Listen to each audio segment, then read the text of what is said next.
Muy bien. Bueno, a continuación, para ya dar inicio a la exposición, quisiera presentar a la expositora que impartirá la sesión del día de hoy. Su nombre es Marcela Villegas Otarola, es educadora diferencial con mención en trastornos de aprendizaje específico y trastornos de audición y lenguaje. También es diplomada especialista en el espectro del autismo con un posgrado en necesidades educativas especiales por autismo y trastornos generalizados del desarrollo. Ya le damos el paso a la profesora Marcela para que inicie con la exposición. Muchas gracias, Piero. Qué gusto volver a trabajar contigo. Y también agradecer a todas las personas que se conectan, que me siguen en distintos ámbitos, tanto a través de ADIPA como de Alianza Inclusiva, a través del Ministerio de Educación. Hay muchas caritas que se van repitiendo y que van motivando el que nosotros hoy día estemos acá con un seminario gratuito, que es lo que más me motiva de trabajar con ADIPA, que así como desarrollamos iniciativas privadas que tienen que ver con este diplomado que contaba Piero o distintos cursos que damos durante el año, siempre tenemos la posibilidad de brindar a la comunidad espacios accesibles, cortitos, pero muy precisos para que ustedes vayan viendo cómo va evolucionando el conocimiento respecto a la condición que tanto amamos, la condición autista, y por sobre todo desde una perspectiva de respeto, una perspectiva inclusiva. Y yo siempre parto pidiendo disculpas de cualquier error semántico que yo cometa al momento de hablar en tercera persona de la comunidad autista.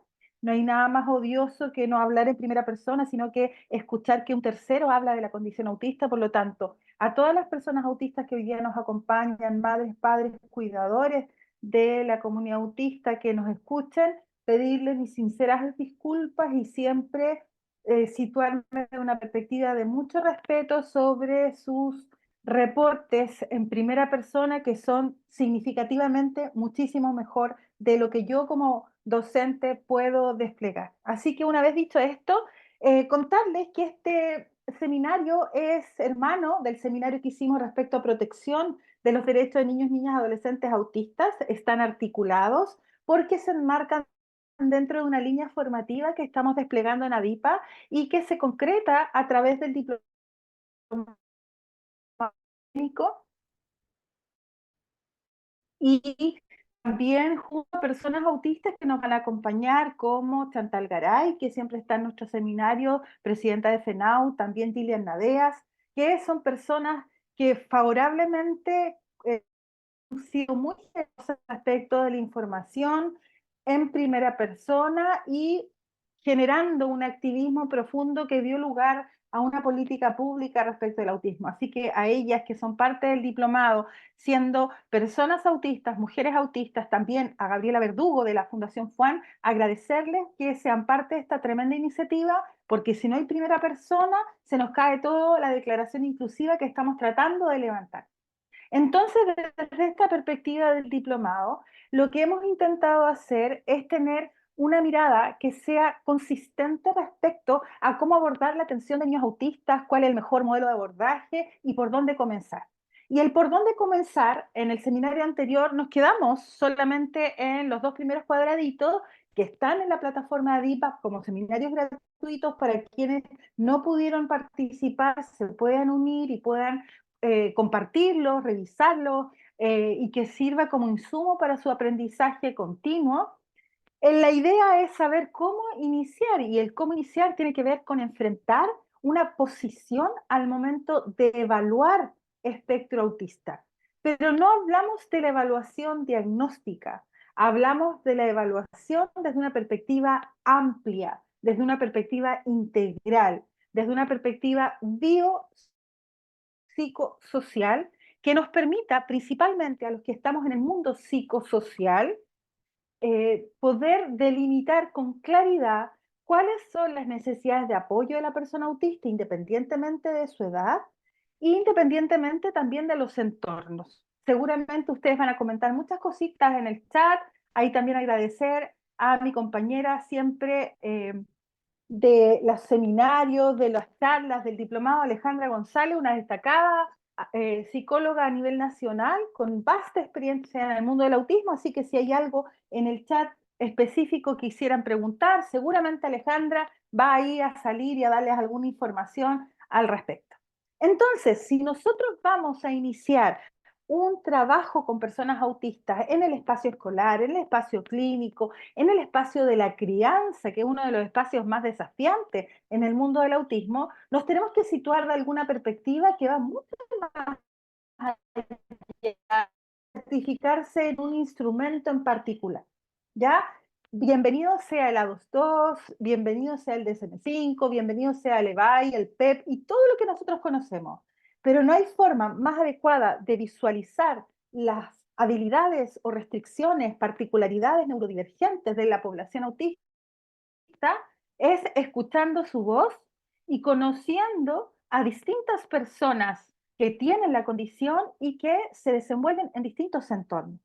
Y por lo tanto, si nosotros queremos tener una mirada integral y no acabada, nuclear, restringida desde el terapeuta, desde el docente, de la madre, desde el cuidador, tenemos que pensar de qué manera la persona un capacitista si funciona mejor o peor, sino cómo funciona para poder delimitar con claridad de qué manera pudiese apoyar a esa persona para que pueda evolucionar en sus propias habilidades, desplegar su potencial de desarrollo y finalmente, lo que más nos interesa, desplegar una calidad de vida, una vida plena, un proyecto de vida, una inclusión y una concreción de derechos que les permita finalmente ser felices, finalmente y en proceso.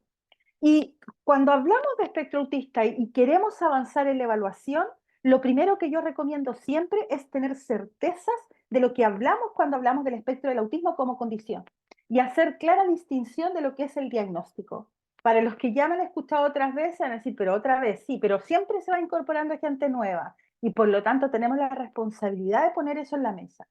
Nosotros hablamos de persona con un diagnóstico de trastorno del espectro autista, pero no hablamos de una persona TEA, ¿ya? Nosotros hablamos de una persona autista, de una persona dentro del espectro. Lo que tiene de TEA es el diagnóstico hasta que el DSM-5 establezca lo contrario.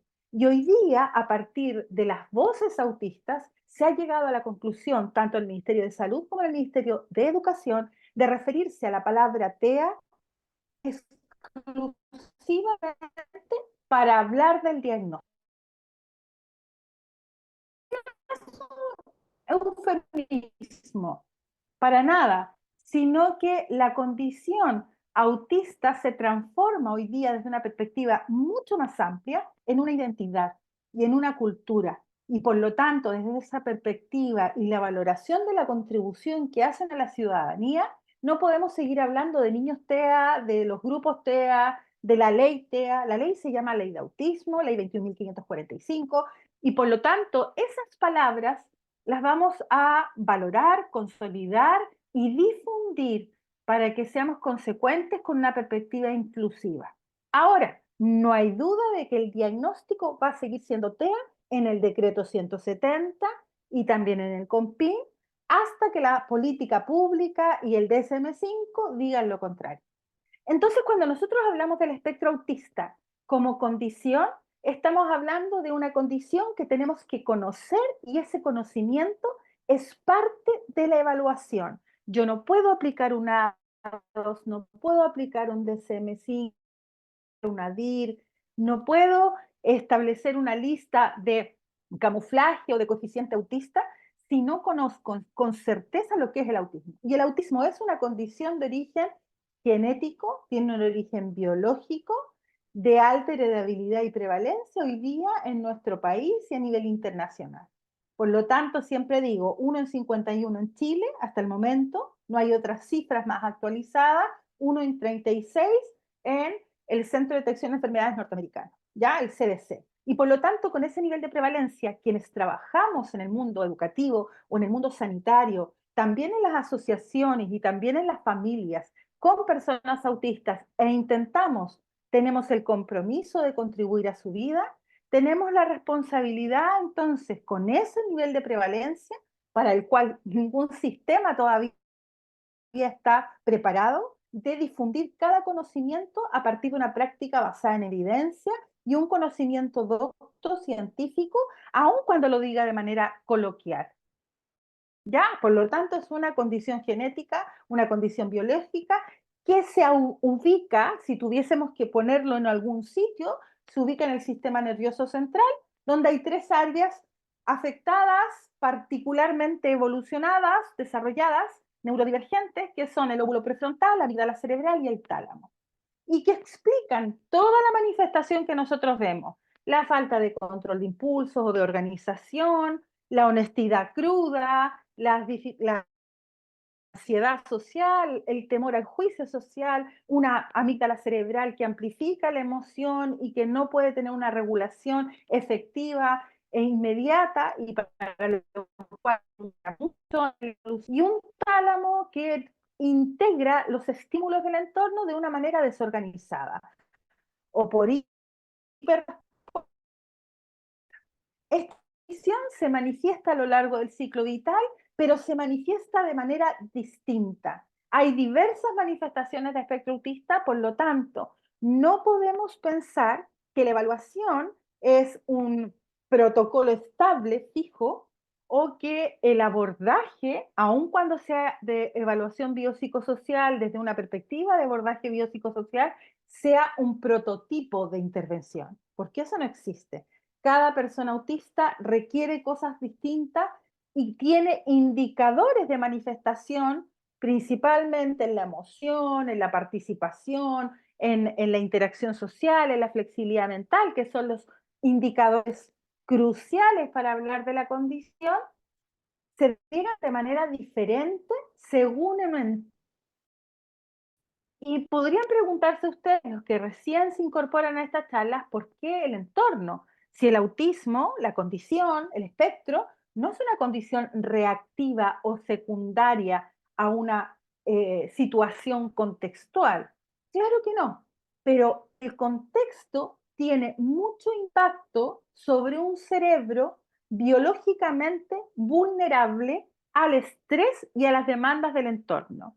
Situación que se repite en otras neurodivergencias como el déficit atencional, como la discapacidad intelectual, como los trastornos obsesivos compulsivos, las dificultades de aprendizaje específico, los funcionamientos intelectuales limítrofes. Hay muchas condiciones neurodivergentes que es un neurotipo que se caracteriza por ciertos ámbitos de funcionamiento muy particulares y que generan una necesidad de apoyo, si yo no evalúo adecuadamente y empiezo a trabajar sobre creencias respecto a la persona autista, no solamente voy a ser ineficaz en mi abordaje, sino que probablemente voy a transgredir la buena práctica del abordaje. Una buena práctica, independientemente del espacio en el cual yo me desempeño de manera profesional o de manera parental o marental, lo importante es poder reconocer cuáles son las necesidades de apoyo en determinado contexto. Y a eso se le llama una mirada ecológica funcional que voy a explicar en algunos minutos. Cuando nosotros miramos la evaluación biopsicosocial, que es un modelo, ¿ya? Nosotros podemos tener distintos modelos y abordajes dentro del espectro, pero el modelo biopsicosocial es aquel que nos aporta distintas miradas, pero de manera articulada. No basta con tener la mirada médica, la mirada psicológica, terapéutica, la mirada educativa de apoyos. Si no hay articulación entre ellas. Y a eso se le llama un enfoque biopsicosocial, para decirlo de una manera más precisa cuando hablamos de evaluación integral. ¿Ya? Cuando nosotros hablamos de evaluación integral, lo integral implica reconocer que la persona autista, como cualquier ser humano, tiene un desarrollo que se puede operacionalizar, se puede mirar, se puede sacar una foto, en distintos ámbitos, en el ámbito biológico, en el ámbito del procesamiento cognitivo, en el ámbito de las interacciones sociales, en el ámbito de las actividades de la vida diaria, en el ámbito de las funciones ejecutivas, Por lo tanto, hay muchas cosas que mirar. Pero lo que tenemos que hacer primero que todo es separar lo que es el diagnóstico, que se hace en base a clínica, que es clínica, observación. El diagnóstico del trastorno del espectro autista es diferente, un proceso diferente de lo que es la evaluación ecológica y funcional, que se hace en función de la observación no de los signos autistas, se hace en base a la observación del funcionamiento.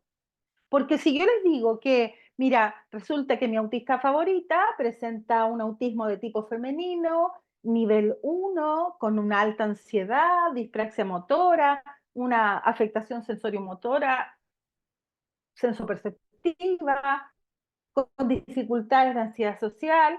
Bueno, yo no tengo el mismo abordaje que en un niño que presenta un nivel 2 de funcionamiento, que es preverbal, que presenta necesidades de apoyo en el aprendizaje, que no tiene mayor ansiedad social, pero sí que sus funciones ejecutivas están desorganizadas y hay un apego a la rutina inherente a su condición. No es lo mismo. Por lo Profe, tanto, ¿cómo? ¿Sí? profe, ¿Perdón? disculpe. Sí, soy yo, Piero. Se le escucha como entrecortado a veces. No sé si le parece si apaga su cámara para que así le dé prioridad Perfecto. al Ya, voy a micrófono. pagar. Excelente. A Vale. ver Tú si me así se avisas si arregla. sigo bien o mal, ¿ya? Ok. Listo. No van a ver lo guapa que me puse para ustedes, pero no importa. Lo importante es que se me escuche la voz. ¿Ya? Entonces, ¿ahí se escucha bien? Sí, profe, súper. Ya. Entonces seguimos y después prendemos la cámara. Ya.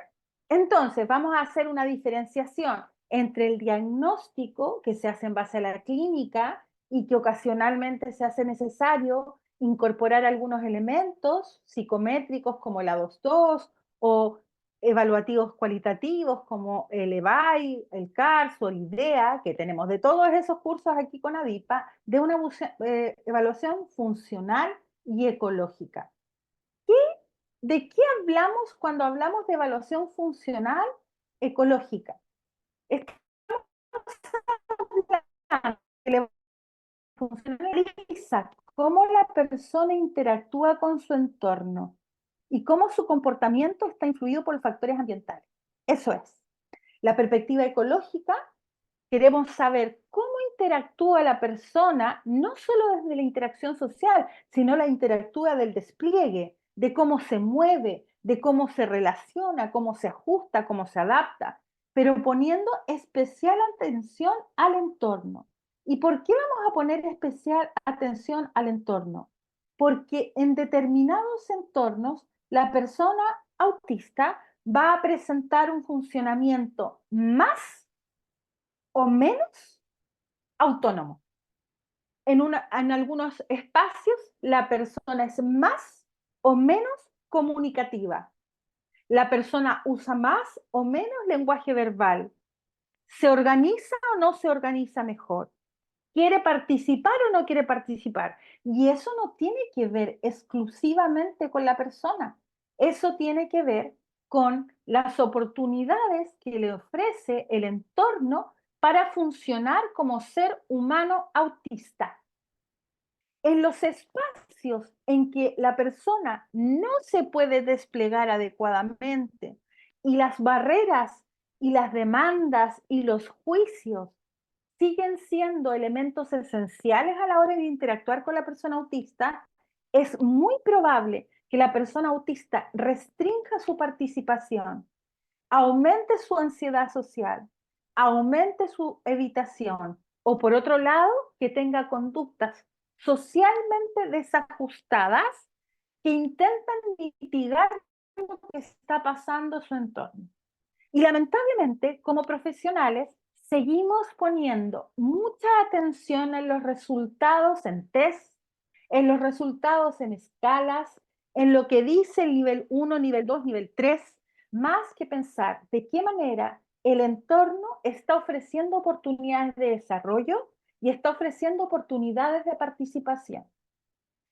Cada vez que a mí me preguntan por una situación de desajuste conductual, yo no quiero que me hablen de la persona, quiero que me hablen del contexto. No porque esté siendo complaciente con la persona autista, sino porque no es eficiente, no es eficaz, no es prudente centrar toda nuestra ocupación y nuestra observación sobre las restricciones o particularidades de la persona, sino que tenemos que ver qué está generando que la persona funcione de tal o cual manera, aún reconociendo que puede tener dificultades evolutivas porque aún está en proceso de evolución de esas habilidades. Dicho de otra manera, en la medida en que el entorno no se ajusta con un cerebro vulnerable, frente a un cerebro vulnerable, biológicamente vulnerable, y además no se ajustan las demandas, los juicios, el lenguaje, los umbrales sensoriales, la persona, en vez de tener un funcionamiento más autónomo, va a tener un funcionamiento más dependiente,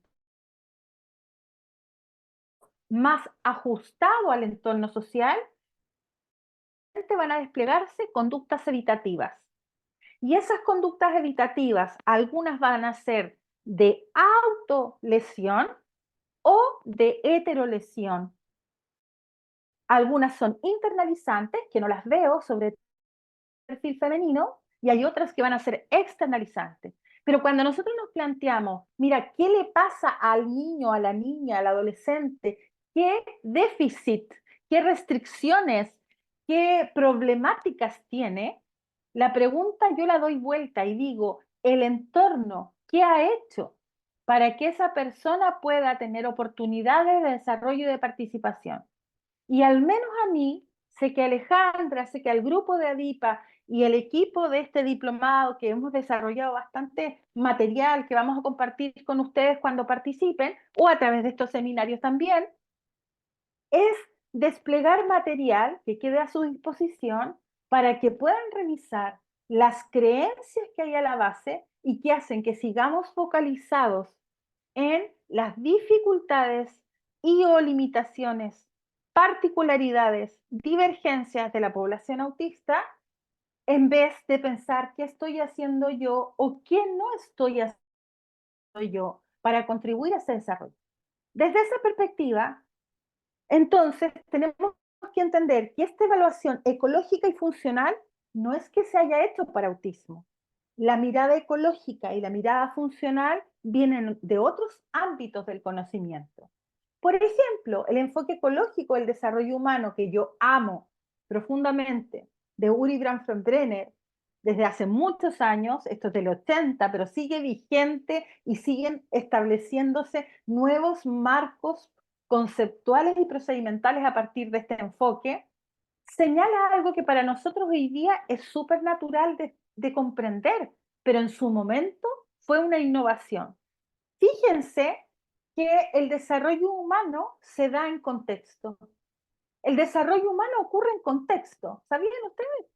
Hoy día nos parece súper, pero oye, qué lógico. Pero sin embargo, en los espacios clínicos, sanitarios y educativos, declaramos que conocemos el enfoque ecológico, donde ponemos atención sobre las interacciones de la persona con su entorno, los distintos niveles de comunidad, distintos niveles de entorno social, pero no hacemos ningún ajuste y volvemos a centrar la responsabilidad de la evolución en la persona autista. Entonces, la evaluación ecológica ha de analizar cómo estos contextos afectan su comportamiento y desarrollo, mientras se identifican barreras y oportunidades dentro del entorno que pueden facilitar o dificultar el desarrollo y bienestar de la persona. La persona pertenece a un grupo familiar, que es su microsistema. Ese grupo familiar pertenece a una comunidad, pertenece a una escuela y es el mesosistema. Ese grupo familiar y ese estudiante recibe influencia sobre el entorno. respecto del entorno, a través de la televisión, a través del municipio, a través de las agrupaciones, de la familia extensa, de los amigos que no quieren ser amigos, de la iglesia, del club deportivo, del diario, de aquel político que dice autismo de manera peyorativa, aquel entrenador de fútbol que dice que jugaron como autistas. Ese exosistema impacta sobre el meso y sobre el micro.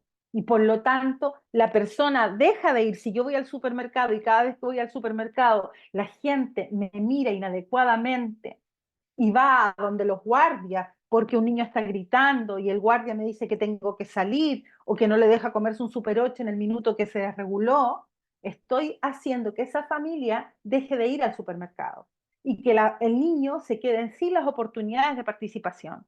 Por lo tanto, yo no puedo analizar ninguna política pública, ninguna pauta de intervención o de apoyos, ningún ajuste curricular, ninguna evaluación si no conozco el entorno, al menos al grupo familiar y la percepción que tenga la escuela respecto de mi estudiante, mi usuario, mi cliente, mi paciente. ¿Ya? ¿Por qué? Porque el entorno va a condicionar esa proyección y el autismo pasa a ser una sentencia, ¿ya? Porque en el fondo eres autista y el entorno no hace nada para proveer de apoyos para que tú participes, para que disfrutes, para que crezcas y para que consolides también tu identidad autista.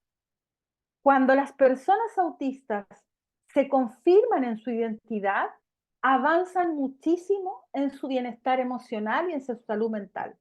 Y eso independientemente de la edad, independiente del nivel. Pero ¿cómo yo voy a consolidar mi identidad autista si lo que recibo permanentemente del sistema es que tengo que modificar mi funcionamiento, que tengo que regular mi conducta, que tengo que ajustarme al entorno? Nadie dice que no haya que hacerlo, pero hay que hacerlo de una manera evolutiva, es decir, resguardando ser pertinente con mi abordaje según su zona de desarrollo real, recordemos a Vygotsky, y también respecto de que todo lo que hago finalmente me genera una identidad, una autoestima, una autovaloración que aumenta mis niveles de cortisol. Y por lo tanto, me voy a desregular o me voy a afectar emocionalmente más rápido, más fácil, en mayores espacios que si yo tuviera un entorno amigable con el autismo. Quizás hacemos pronto un seminario de contextos amigables del autismo, que es un conocimiento muy hermoso respecto a poner atención sobre cómo desplegamos los espacios educativos y los espacios comunitarios desde una perspectiva neuroinclusiva, que es una perspectiva que la ONU a la que la ONU nos convoca desde el 2023. Ahora, ¿qué significa funcionamiento y conducta adaptativa en discapacidad? Se dan cuenta que el otro marco teórico no es de autismo y este que les voy a presentar tampoco es de autismo, pero son absolutamente pertinentes con la persona autista y sus posibilidades de desarrollo. La evaluación de funcionamiento adaptativo busca analizar cómo una persona se desenvuelve en tareas y entornos cotidianos. ¿Cómo toma la micro? ¿Cómo arma su mochila? ¿Cómo se baña? ¿Cómo se viste? ¿Cómo juega en el recreo? En tareas cotidianas y entornos cotidianos en relación a la edad cronológica. No tiene que ver con edades mentales, no tiene que ver con niveles de autismo, no tiene que ver con eso. Tiene que ver con cómo la persona en sus entornos se vincula y funciona. ¿Y qué apoyo requiere para alcanzar una mayor autonomía en su funcionamiento? ¿Ya? Y eso, a todas esas habilidades que te permiten tomar la micro, comer solo, acostarme, limpiarme cuando voy al baño, lavarme los dientes, organizar mi semana, generar nuevas conversaciones con personas que no conozco. Todas esas habilidades son habilidades evolutivas, no son situaciones actitudinales ni menos morales. Son habilidades evolutivas, es decir, están en proceso de evolución y se sitúan fisiológicamente en el cerebro. Cerebro que es particularmente distinto en esta población.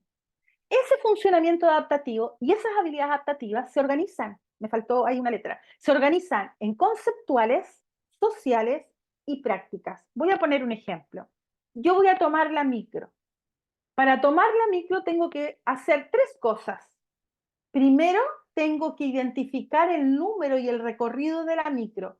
Eso es conceptual.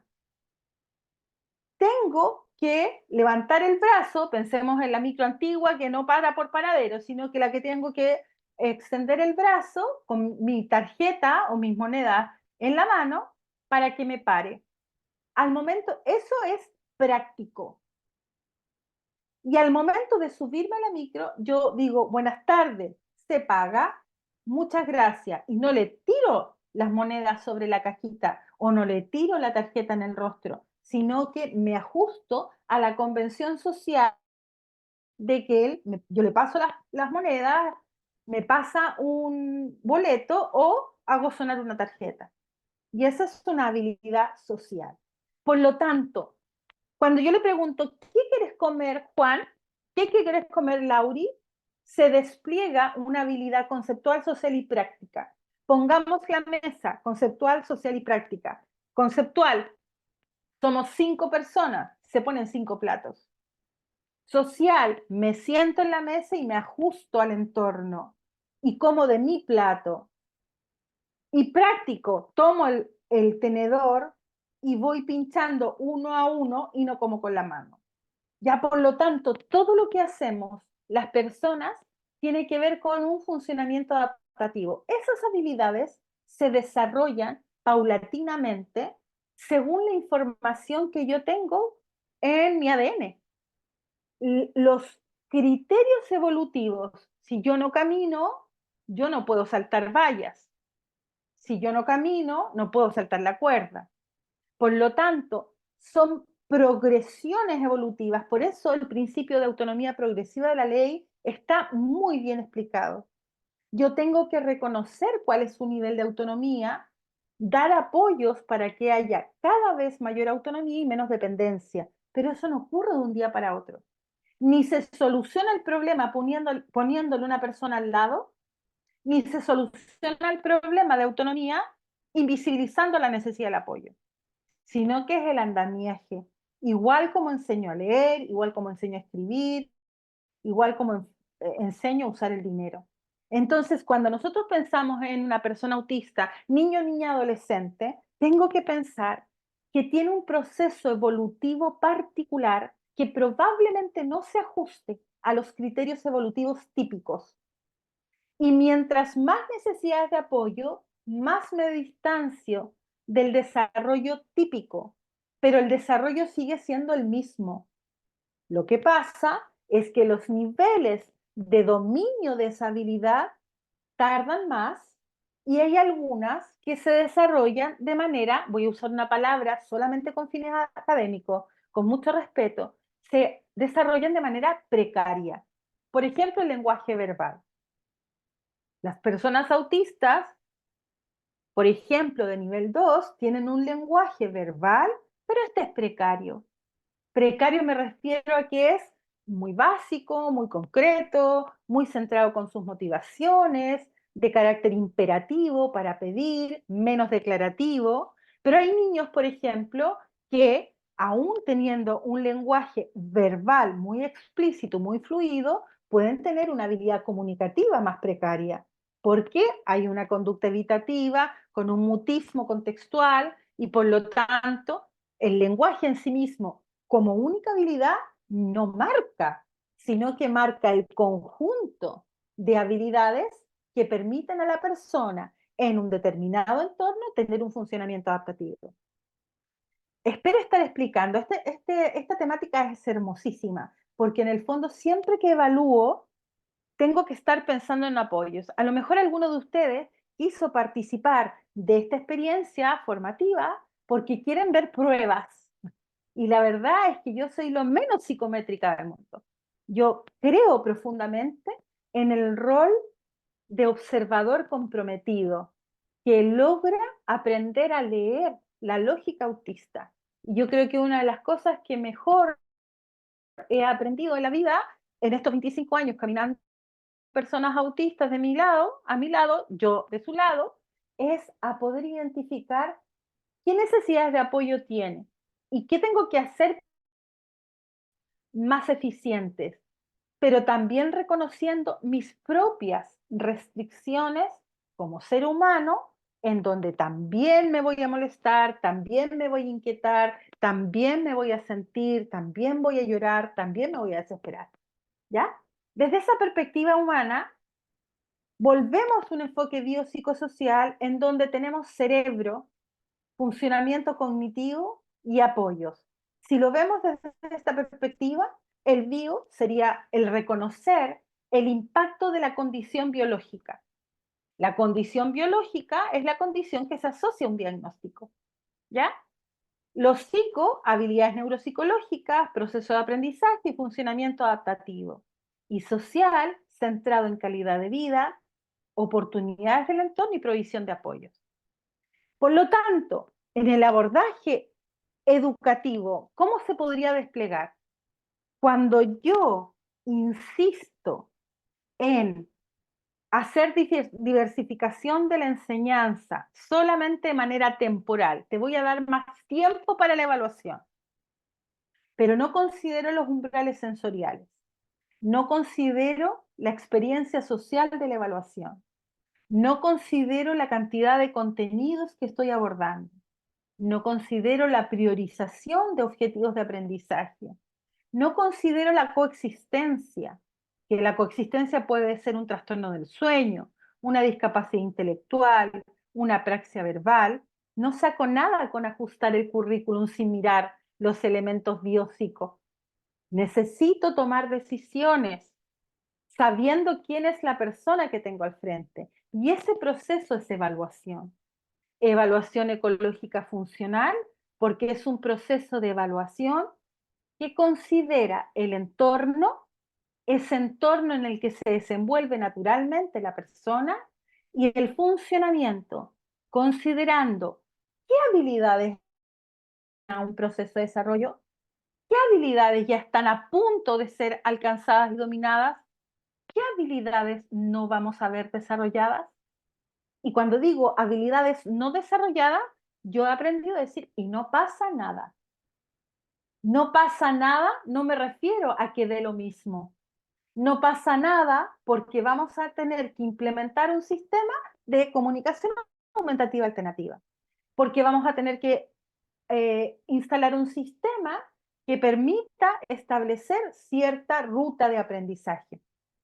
He aprendido que más importante son las rutinas cotidianas que generan hábitos de funcionamiento que las metas que tenemos de alcanzar habilidades.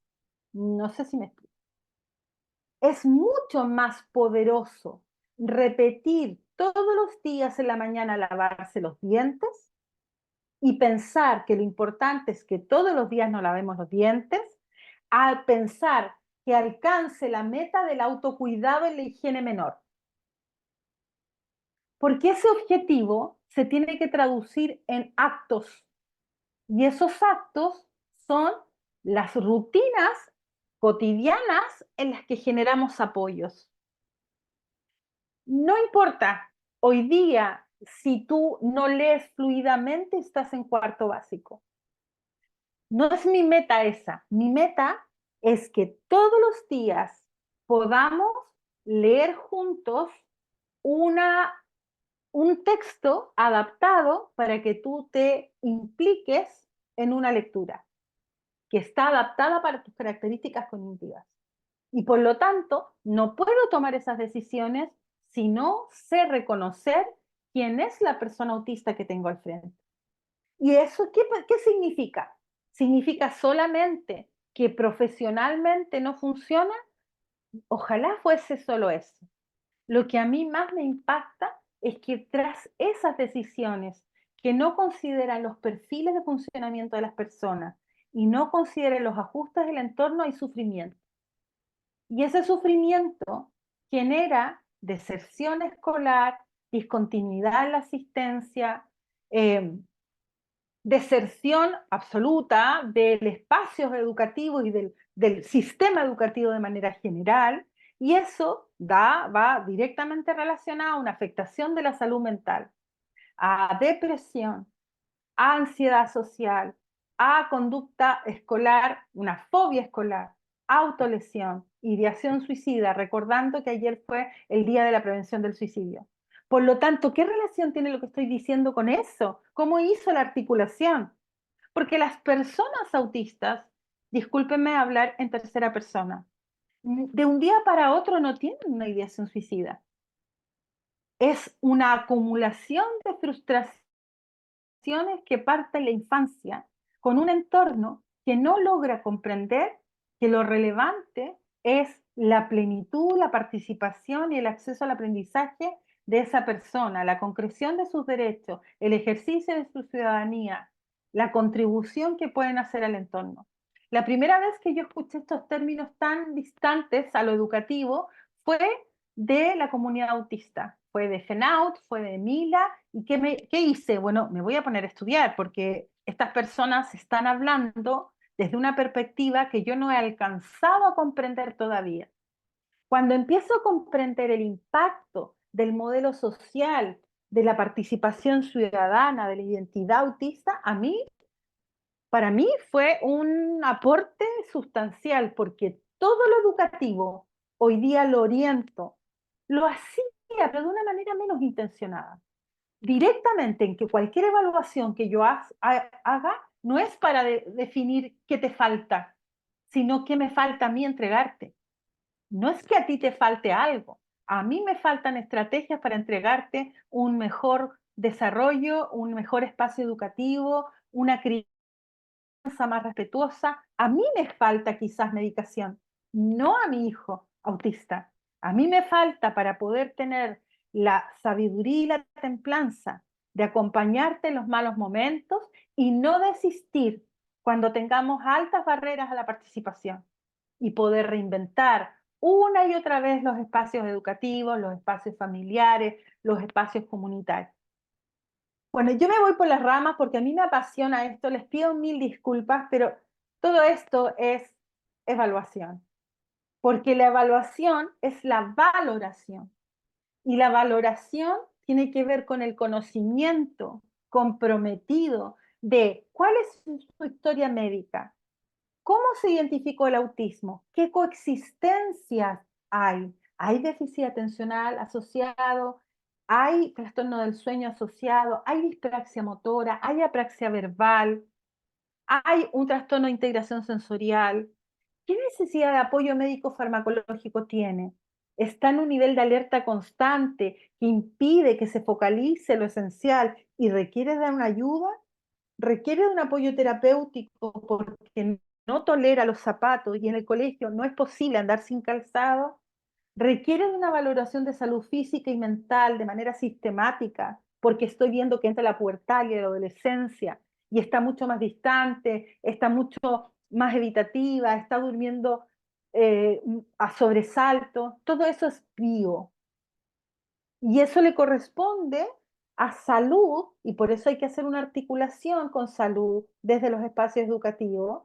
El Ministerio de Educación y el Ministerio de Salud van a sacar un protocolo que va a ser validado por la población autista para poder establecer estas articulaciones, tanto para el diagnóstico como para el seguimiento, porque seguramente en esos espacios no va a ser posible brindar todos los apoyos, porque tampoco le corresponden. Los apoyos se dan en ámbitos sociales. Lo que pueden dar en salud son apoyos terapéuticos. El terapeuta ocupacional, 45 minutos exponiéndote una dieta sensorial. Pero en el cotidiano, en los 7 días a la semana que tenemos después, es el entorno social el que genera oportunidades y posibilidades de evolución. Desde una perspectiva ¿en qué nos tenemos que fijar? Psicomotricidad, que es algo que está muy olvidado en el ámbito del autismo y que explica el que yo tenga que usar zapatillas de velcro, el que me tengan que dejar la ropa todavía para que me la ponga porque no puedo planificar qué me pongo, el que me permitan sacar una foto en la sala de clases porque no alcanzo a copiar de la pizarra y además que me parece ineficaz porque eso está en el libro. Sensopercepción con los umbrales sensoriales. No todos los niños y niñas autistas tienen los mismos umbrales sensoriales. Vamos a dar al final lugar a la manito, chicas.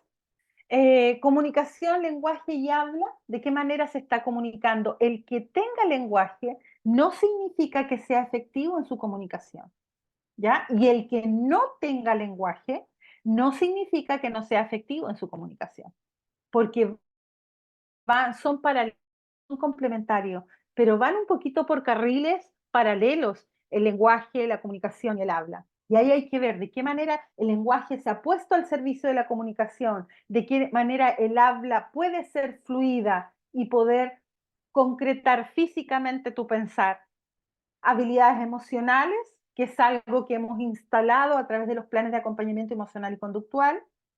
¿Por qué? Porque habitualmente se habla de que se desregula, no tiene control de impulso, se desajusta, pero nadie trabaja las habilidades emocionales. Como que instantáneamente, como que espontáneamente, al ir al colegio, el chico ya se regula. Y eso no ocurre. Entre los 0 y los 6, parvularia ni siquiera hablan de desregulación. ¿Por qué? Porque en el proceso de desarrollo evolutivo no hay regulación, hay un crecimiento paulatino para el reconocimiento de las emociones. Pero llega a primero básico y como que se tuvieran que regular de manera espontánea. Y eso no ocurre. Hay que generar una educación emocional intencionada, por lo tanto necesito evaluar cómo están sus habilidades emocionales, sus habilidades sociales, tanto como para iniciar la interacción social, como para pimponear la interacción social. A lo mejor la inicia, pero no la mantiene. A lo mejor responde a la iniciación social de otros, pero no la inicia cuando el otro no lo hace y queda en una situación de vulnerabilidad extrema, porque si la amiga no me habla, yo no le hablo. Si el niño no me habla, no me habla. Si no me invitan a salir a recreo, yo no salgo. Evaluar el acceso al aprendizaje y evaluar de manera general el funcionamiento adaptativo, como les decía yo, conceptual, social y práctico. Cómo funciona la persona, qué apoyos requiere para funcionar mejor con determinados ámbitos. Y el ámbito que más nos interesa, porque el rol social de un niño entre 5 y 18 años es ser estudiante, independiente si es una escuela libre, si es una escuela particular subvencionada, si es del SLEP o si es privada. El rol social de las infancias, la ocupación, a eso se refiere el rol social, la ocupación más relevante es, en esta civilización judeocristiana, es ser estudiante, ¿ya? Y por lo tanto, siendo estudiante, es el espacio escolar el que ha de brindar, ojalá, las mayores oportunidades de desarrollo. Desde el punto de vista social, apoyos para el aprendizaje, apoyo a la participación social, apoyo a la concreción de sus derechos y ciudadanía, autonomía, calidad de vida, oportunidades de desarrollo de familia, escuela y comunidad. Me quedan 3 minutos, por lo tanto voy a ir un poquito más rápido. Esto se pasa volando. Quizá ustedes no, y están muy lateados, pero a mí se me pasa volando. Mientras más evolución de habilidades sociales, conceptuales y prácticas tengo, más autónomo puedo ser y menos ajustes del entorno y de la respuesta curricular y oportunidades de autonomía. Mientras más habilidades, menos ajustes. Y eso hay que considerarlo, pero las habilidades no surgen solas, porque estamos hablando de un cerebro divergente, de un cerebro que se estresa fácilmente, que es muy vulnerable a la demanda, que es muy vulnerable a la sobrecarga académica, social y sensorial. Por lo tanto, esas habilidades tienen una restricción biológica. Por lo tanto, muchas veces no puedo desplegar mis habilidades porque estoy enganchada en mi inflexibilidad o enganchada en mi ansiedad social o enganchada en mi atención divergente. Por lo tanto, no logro ajustarme adecuadamente. Mientras eso pasa, entonces tengo que dar vuelta a esto. y pasar el más para allá y el menos para acá. Mientras las habilidades se desarrollan, yo ajusto el entorno. Ahora, cuando yo tengo un entorno promotor del desarrollo y de oportunidades de participación, menos ajustes del entorno de la crianza y la respuesta curricular. Por lo tanto, la pregunta sería, ¿qué necesita la persona en este minuto, porque no son sentencias, en este minuto que hagamos para que sigan evolucionando sus habilidades? La sanción no es, la suspensión no es, la lectura de un libro de 300 páginas no es, las anotaciones en el libro de clase no son. El pedirle 1000 veces que controle los impulsos tampoco. Risperidona a la avena tampoco. Es cómo nos ponemos de acuerdo los adultos, familia, equipos docentes, equipos sanitarios, qué vamos a hacer, cómo vamos a diseñar nuestra interacción con esa persona. Y el cómo vamos a diseñarlo con esa persona, lo vamos a diseñar no solamente universal para todos y todas, que sería una visión muy inclusiva, sino considerando lo que yo he conocido de ti, ¿de qué manera lo hago? Y yo tengo algunas ideas.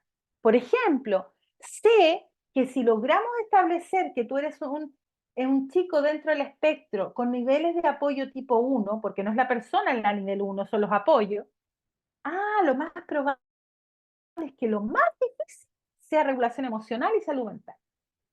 Entonces yo ya focalizo, nivel 1, salud mental, principalmente pubertad, adolescencia, perfil femenino, autolesivo, depresión, perfil masculino, externalizante, sancionado por algún tipo de lesión a otros.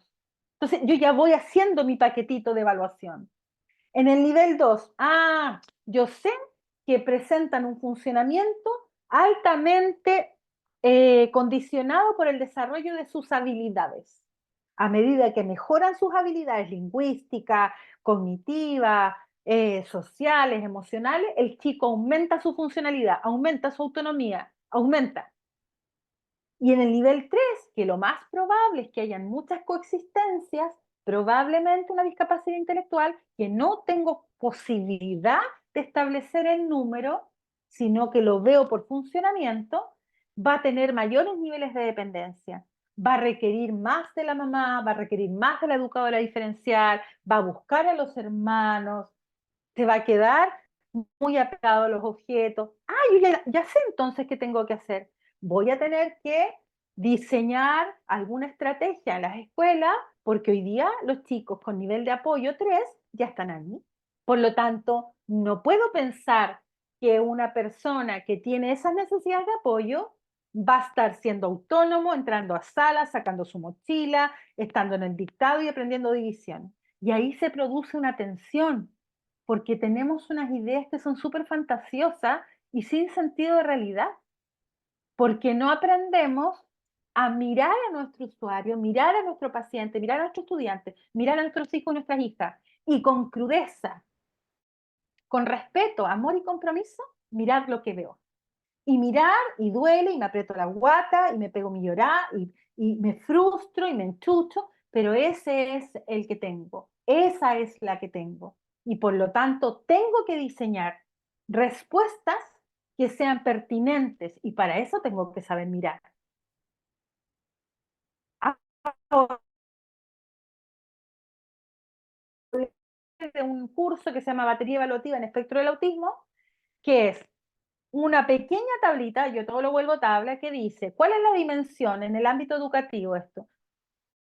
¿Cuál es la dimensión? ¿Quién y cómo hace la evaluación? ¿Cuál es el nivel de desarrollo y cuál es la necesidad de apoyo? Este es un ejemplo, porque después sigo así.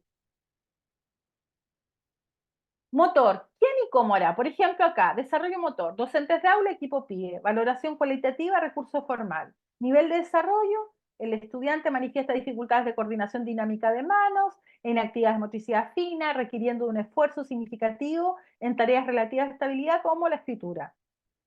Hasta ahí no me sirve de nada, esto es el trámite, aquí me sirve, esto es lo esencial.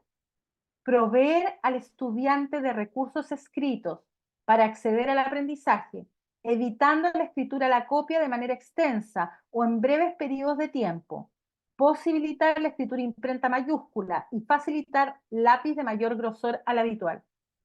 Si nosotros este ejercicio lo hacemos en la evaluación inicial, en la evaluación integral, cuando inician, más que evaluar qué nivel es o qué coexistencia tiene, además de subirlo a plataforma PIE, eso, hasta ahí llegó su utilidad. Porque después necesito saber en lo senso perceptivo, ¿qué necesita? En lo social, ¿qué necesita? En lo emocional, ¿qué necesita? Cognitivo, perdón, comunicación y lenguaje, habla, aprendizaje. Y para tener la necesidad de apoyo, yo voy a definir quién va a hacer la evaluación y cómo la va a hacer. ¿Ya? Y quién en los establecimientos con PIE son los equipos de aula. En los establecimientos sin PIE son los docentes, que están en una situación muy compleja. Cuando no hay ni PIE, ni equipo de aula que pueda hacer la evaluación, habitualmente la tercerizan a equipos multidisciplinarios externos. Pero eso no puede ser cuando hay subvención del Estado. No puedo condicionar mis ajustes a que la familia lo lleve a un terapeuta ocupacional, lo lleve a un diferencial, lo lleve a un psicólogo. ¿Por qué? Porque los ajustes de la enseñanza están normados por la Convención Internacional de los Derechos de las Personas con Discapacidad, por el Decreto 33, por el Decreto 67, por la Ley de Garantías de la Niñez y hoy día por la Ley 21.545. Por lo tanto, la decisión de no contar con estos equipos, de no contar con equipos formados en el tema, no los exime de hacer estas evaluaciones ecológicas funcionales, porque yo podría decir, lo que necesita Laura es que se ajusten los recreos. Y me preguntaría, ¿cuántos chicos autistas requieren de ajuste en los recreos? Lo más probable es que muchos, muchísimos, porque los recreos son espacios no organizados, sin adultos en los patios, donde quedan expuestos a la vulneración de otros, donde no son incorporados en los juegos, donde muchas veces eh, tienen que estar de alguna manera siendo complacientes con sus recursos de colación o su material para ser incorporados en distintos grupos. Y por lo tanto no le puedo atribuir esa responsabilidad a un chico autista de 8 años. Y desde esa lógica, con una normativa vigente, la evaluación ecológica y funcional me permite mirar funcionamiento y mirar entorno. Y lo más probable es que mientras ajusto el entorno, yo voy a dar oportunidad de desarrollo de habilidades. Pero si no ajusto el entorno, no va a haber posibilidad de desarrollo de habilidades porque esa persona va a estar sobreviviendo. No va a estar ni aprendiendo ni participando, sino que va a ser un sobreviviente de los espacios educativos. Y eso es lo que no queremos que ocurra. Podemos tener 100 legionarios, 50 circulares más, pero si no nos llega al alma con compromiso y profunda convicción inclusiva, esto no va a ser posible. Por eso me motiva muchísimo cada vez que se me invita a una instancia abierta, gratuita, en la donde yo pueda compartir con los interesados en esta cruzada por las neurodivergencias de manera general y por las personas autistas en particular, a crear una cultura distinta, una transformación de nuestras escuelas, entendiendo la legítima demanda gremial de docentes y asistentes de la educación. Pero no son nuestros hijos los que tienen que pagar por eso. Son otras las instancias, son otras las conversaciones, son otras las iniciativas.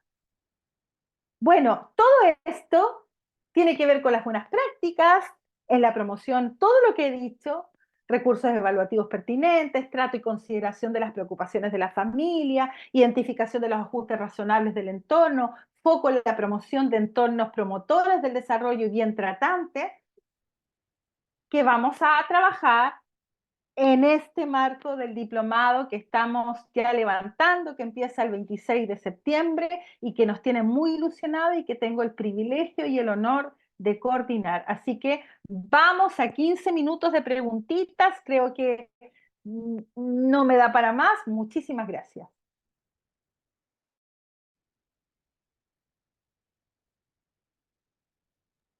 Vamos con Valesca Contreras. Te estoy dando ahí el pase para que actives tu micrófono. Hola chicos, hola Marce, Hola. un seminario más, agradecida y llenita de información sobre el autismo, que es como una de las cosas de mis primeras prioridades frente a la educación hoy en día, para lo difícil que es para nuestros hijos poder estar en aulas regulares. Marce, mira, tengo una consulta. Lo que pasa es que para mí igual me es complicado porque yo también trabajo en colegio.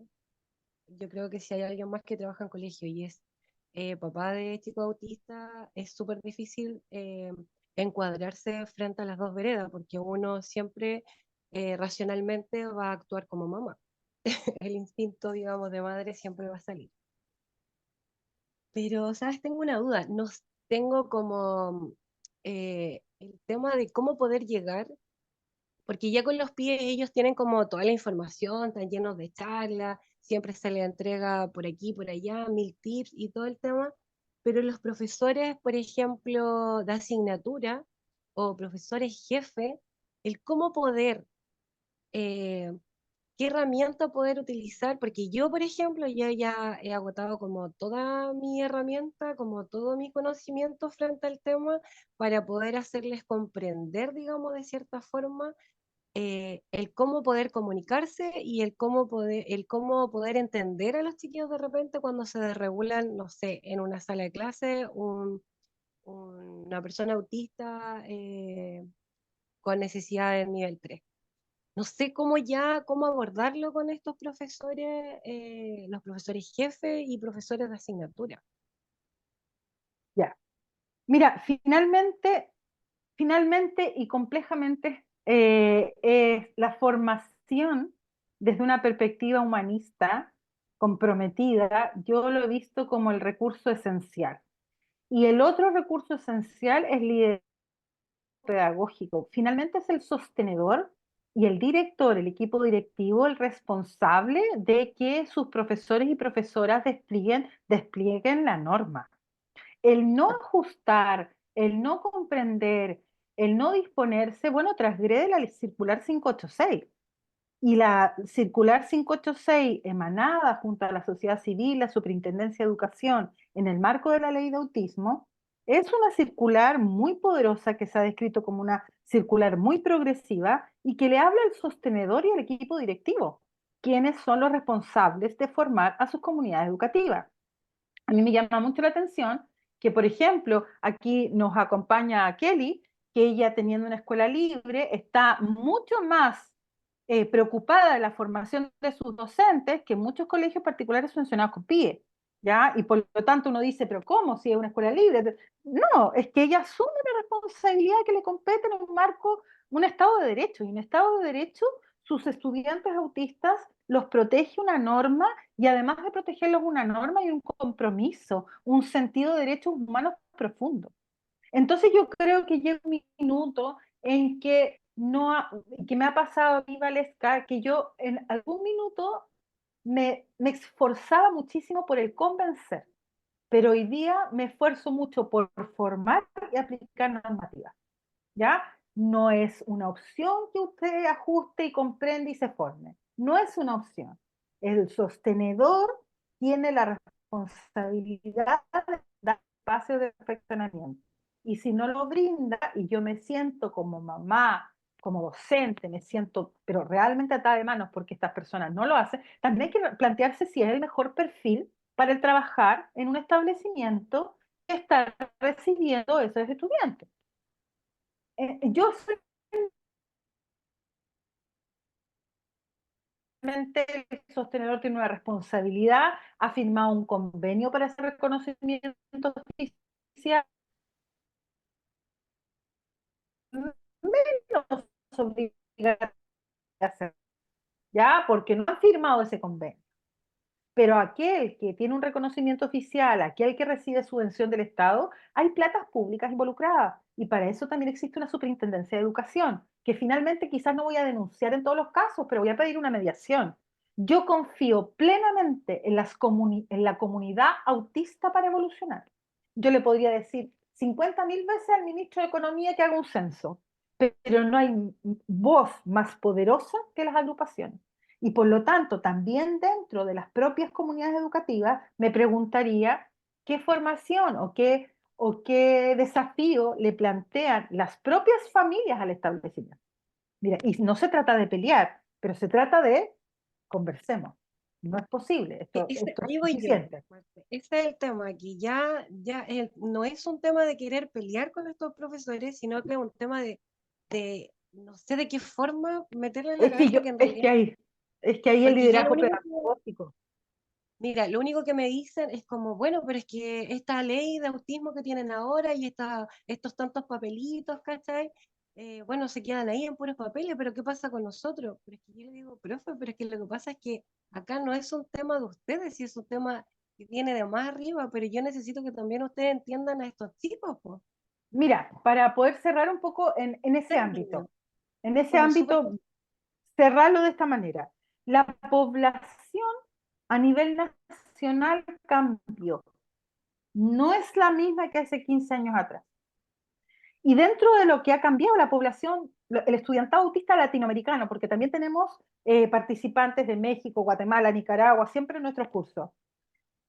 El estudiantado latinoamericano cambió y el estudiantado latinoamericano está influido tanto por el entorno con una alta prevalencia de situaciones atravesadas por la droga, y por otro lado, muchos estudiantes autistas diagnosticados tardíamente por 2 años de pandemia y una prevalencia significativa del mundo neurodivergente. Por lo tanto, yo no puedo seguir pensando que voy a hacer la clase de la misma manera que la hacía antes, ni voy a poder resolver los conflictos de la misma manera que lo hacía antes. Antes tenía 3 anotaciones negativas, se ha suspendido, sin ninguna responsabilidad. Eso no lo permite la política nacional de convivencia. Por lo tanto, es otra Latinoamérica. Favorablemente y muy tristemente ha tenido que pasar por grandes fracasos sociales para poder plantearse en este minuto, en esta circunstancia. Y usted puede estar de acuerdo o no, pero entonces, si no sabemos cómo hacerlo, levantemos un liderazgo pedagógico. Y yo siempre finalmente termino responsabilizando a los directivos docentes. Porque el directivo docente finalmente es quien tiene el liderazgo pedagógico, es en quien el sostenedor público, privado o semipúblico le confía la conducción de un establecimiento. Y quienes tienen que velar por el cumplimiento de la norma son ellos. Aquí el docente que no quiere ajustar porque yo no ajusto, yo no voy a discutir con ese docente, yo me voy a preguntar, ¿quién es la jefa UTP de ese establecimiento que está permitiendo ese tipo de sanción, esa falta de ajuste, pruebas que tienen 15.000 ejercicios en una letra Arial 10? Y yo como mamá me ha tocado muchísima atención con los establecimientos en los que ha estado mi autista favorita, y ha sido durísimo, pero bueno, no desisto, y ahí la farmacología la aplico conmigo. Valesca, voy a dejar de contestarte a Ya, ti, yo Marce, quedo sí, súper muchas pendiente. gracias. Ya, vamos con Marce. Creo que es Sí, Marce quien está después. Sí, hola, hola Marce, o a todos en realidad. Hola. Mira, te cuento, yo soy también educadora diferencial, soy de Coquimbo y La Serena. Yo trabajo, soy directora y sostenedora de una escuela de lenguaje y el año pasado a nosotros nos invitaron a trabajar en un proyecto piloto abriendo cursos especiales de RGD. Y tenemos hoy día, en mi colegio tenemos 2 cursos, un prekinder y un nivel medio mayor, y la realidad completa que son los 16 niños TEA. ¿Ya? Y bueno, todo lo que tú nos dijiste en esta exposición me cae súper así como muy, muy adentro, porque en realidad tuvimos que actuar muy de la guata. Yo lo digo así porque las orientaciones que nos dio el ministerio fueron muy someras en realidad. Nos dijeron actúen o trabajen como una escuela de lenguaje, pero haciendo las adecuaciones curriculares para los niños con estas características según su necesidad de las evaluaciones. Y me hace mucho sentido lo que tú dijiste cuando había que unir educación y salud. Nosotros en el colegio tenemos el equipo de salud completo. Tenemos nutricionista, tenemos terapeuta ocupacional, fonoaudiólogo, psicóloga y obviamente la educadora diferencial. Y entre todos estamos haciendo las evaluaciones. Ahora, hay una parte que tú dices que hay que utilizar tiempos prudentes y yo te puedo decir que estamos en agosto y todavía no terminamos, porque los niños cada día nos van mostrando cosas nuevas. Cada día es un desafío distinto con ellos, porque de verdad ha sido como dice el ministerio para nosotros, que somos un proyecto piloto, es una experiencia muy intensa, son niños muy pequeñitos, son todos muy diversos y nos cuesta un poco poder hacer este escáner de ellos para poder trabajar. A mí lo que me tiene hoy día sumamente preocupada, y considerando todo lo que tú me has dicho y lo que dijo Valesca anteriormente, es que yo tengo que hacer el traspaso de estos niños a la básica. Y tengo niñitos de 3 años que cuando salgan de kinder con nosotros tenemos que integrarlos al colegio. Entonces yo tengo que hacer toda una historia de ellos para poder entregársela a los profesores en básica. Yo lo que no sé es qué va a pasar, porque como ellos son de sector vulnerable, entran a las tómbolas para poder entrar por el sistema de admisión escolar. Entonces yo no sé qué equipo lo va a recibir. Entonces me tiene súper preocupada eso, porque no sé cómo el gobierno, o el Estado en este caso, no el gobierno, el Estado, no hace una articulación, nos manda como un proyecto piloto y no nos está ayudando a la articulación que va a pasar después con ellos. ¿Cómo les vamos a entregar los niños a nosotros a ellos? No sé si estoy un poco ansiosa con el tema, porque es una responsabilidad súper Ya. potente, porque la familia confía mucho en nosotros.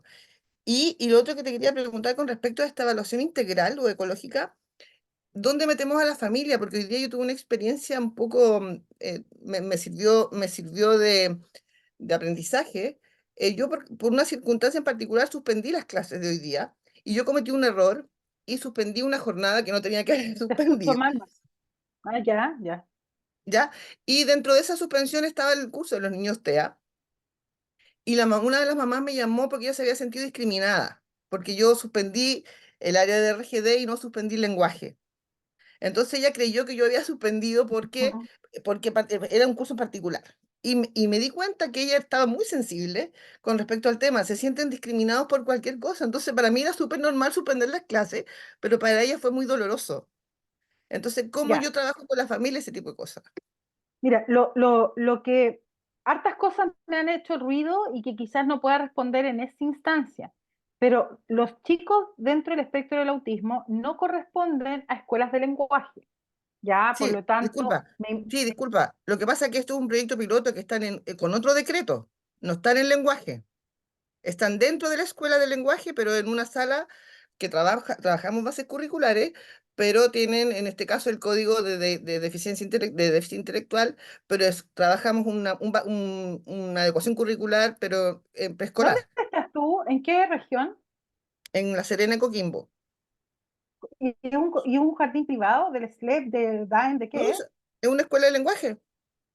Ya, lo que Es pasa es que eso, a mí me llama la atención eso, sí, seguramente es un proyecto piloto de la Subsecretaría de Educación sí, Parvularia acá, para poder explicármelo, ¿cierto? Y algo muy local, muy territorial, porque sí. desde mi Somos 5 escuelas. perspectiva, Somos solo 5 escuelas acá. ya, y voy a averiguarlo, ya, voy a averiguarlo porque en el fondo, eh, primero, los niños autistas van a ir bien hacia los pies.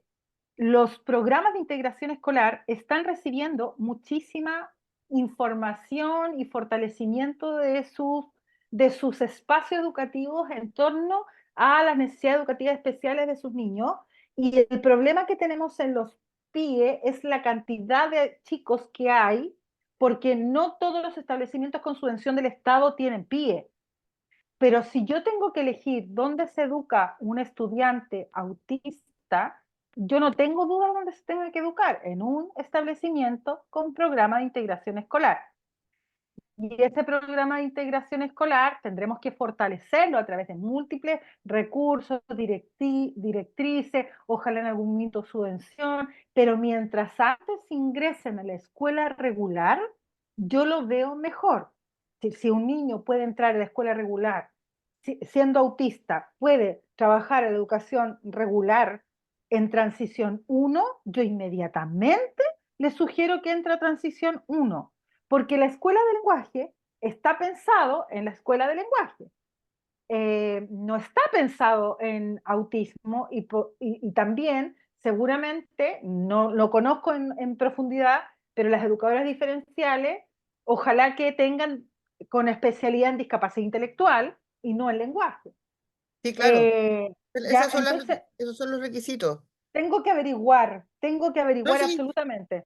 Lo sí, que sí, sí que es es un nuevo. piloto de Condim y que Exacto, depende de...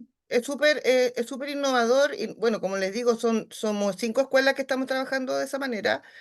eh, es un poco complejo, pero a lo que voy yo es que esto ya está se está pensando en el fondo, porque dentro de la escuela ya está la terapeuta ocupacional, ya está la nutricionista, ya está la fono, bueno, que estaba de antes, pero me refiero que está apuntado al grupo en particular. Entonces, no es que los niños con la condición de autismo estén dentro de la sala de lenguaje, es otra sala con la Es profesora que eso, especialista. sí, es que eso a mí me hace mucho ruido. Ya me hace ruido que no estén juntos. Ya, Es que, porque es que eso por va en decreto, contra, sí, no, sí entiendo, pero eso va en contra de cualquier mirada inclusiva. Por lo tanto, como no tengo toda la información y en sí, este claro. minuto no puedo dártela, lo que voy a hacer es mirar en el sistema cómo se está realizando ese proyecto piloto, que me parece siempre muy valioso, pero sería como que en una escuela regular tú tuvieras en un curso a chicos neurotípicos y en la sala de al lado tuvieses chicos autistas. ¿Ya? Es que el objetivo finalmente es que ellos puedan ingresar a la básica, al curso regular, pero estamos por eso preparando tienen que estar para eso. Por eso tienen que ir juntos, porque Lo la que pasa es que forma en que pueden estar juntos, sí entiendo, y es por eso que entiendo que por decreto no pueden, pero si por decreto no pueden, me surge la duda de si es adecuado. Ya, sí entiendo.